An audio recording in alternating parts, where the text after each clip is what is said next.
I did not have an issue with the army. The army had an issue with me. Because I was just doing my job as a journalist. Yes, in all honesty, they didn't initially know that I was an investigative journalist. But after a while, told them, gave them proof, and they still kept me in detention. I would still be in detention by now if that information did not get out.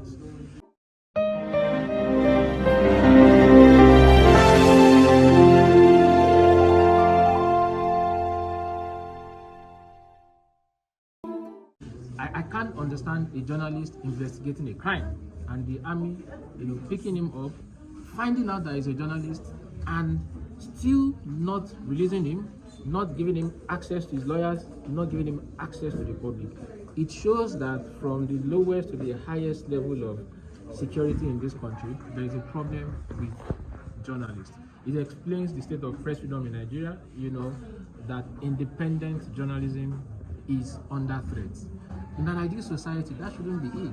As a journalist, you should be talking about ethics, you're talking about balance, you're talking about the rigor of your stories. You shouldn't be thinking about the consequences of publishing a story and how to keep yourself alive after publishing a story. It's a sorry state that to work as a journalist in this country, courage is the first thing you need. By not giving up, by counter-attacking the people attacking press freedom, by not giving up, by not cowering, by not running for hiding, by not running for cover. If you do independent journalism in this country, you can't live a normal life. You can't go to clubs, go to parties, people know your house addresses, lots of journalists, their house addresses are everywhere. People know there are just one or two calls. It can't happen as a journalist under threat. The first place to protect is your home. Continuous process of reviewing your security, knowing when to duck, knowing when to come out, knowing when to speak, when not to speak, knowing... Even if it's just to rant, like I tell people, even if it's just to rant, like I'm ranting, nobody's listening, we need to let it out that journalists are being repressed, journalists are just doing their job. I'm just asking you, how did you spend the money you cover? Billions of naira that is supposed to take care of our hospital, that is supposed to take care of our road, that is supposed to take care of children to be able to go to school. Journalists need to be safe, to hold government accountable, to speak up beyond journalists. Because when we talk about freedom of expression, it's not journalists. Journalists just one arm of people that need to speak out. We have human rights defenders, we have citizens. Like I used to say, like there is a Yoruba adage, oh le nomo, back on Niko Sheke. Like you cannot, the oppressed cannot determine how I will cry. So that is a major issue. So when people are feeling repressed, people are gnashing under bad economic policy, but they want to protest on the street and say this is enough. You are still arresting them, you are still moralizing them, you are still adopting them. It's a major concern. So we have to apply more pressure and say this cannot continue. Freedom of expression needs to be emphasized, especially on today, which is the International Human Rights Day. So who pays the piper, they pay the tune, and this is happening. Even we are now having most of the major striving, and I want to mention it, as one form of political influence or the other, because they know the power of media. So you see journalists, I did the report, they say it cannot fly.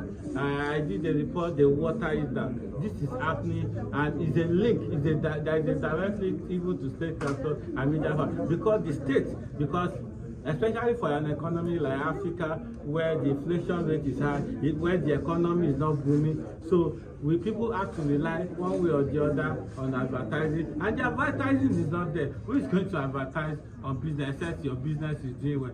So sometimes some people leverage on say, government people that has a business, and even before we have now digital media, the first way to close down, to shut you down, is not to say they take off your newsprint or remove your lancet. The best way, the first way the strategy they have been using is to say, my allies, this newspaper, don't give them advert again, and they die natural death. And that is what is happening, and it's more peculiar because we have an economy that is struggling, that even maybe intentionally is being made to struggle more, because sometimes you look at some policy and you say, and we have become a stock of everywhere, because there no hunger is there. People are struggling to eat something as basic as this, right? And it's making even media survival to be a very... Most of our professional organizations have been infiltrated by politicians. who is in charge. And you see, sometimes you see media organizations, they are hosting awards on anti-corruption, and you see the chairman is a politician. You see, it doesn't work.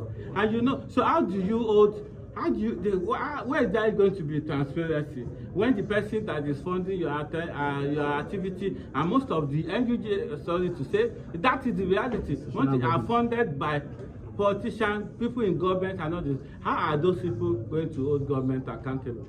So they have been captured. Some of them, there are two levels of capture. Number one, most of the people in states, they hold the media. The another level of capture is that most of the people that head the media organization, they are lapdogs to the politician. They need the money to sustain themselves. So it's the double level of form of capture that we are presently experiencing. The digital age has given you power to the media to say, when, even as much as your user, which are your consumer, love what you want, we will put ads on your platform. So the media needs to creatively see how they can gather opportunity and resources for the digital platform to ensure they are sustainable and they are not relying on politicians that they need to hold accountable.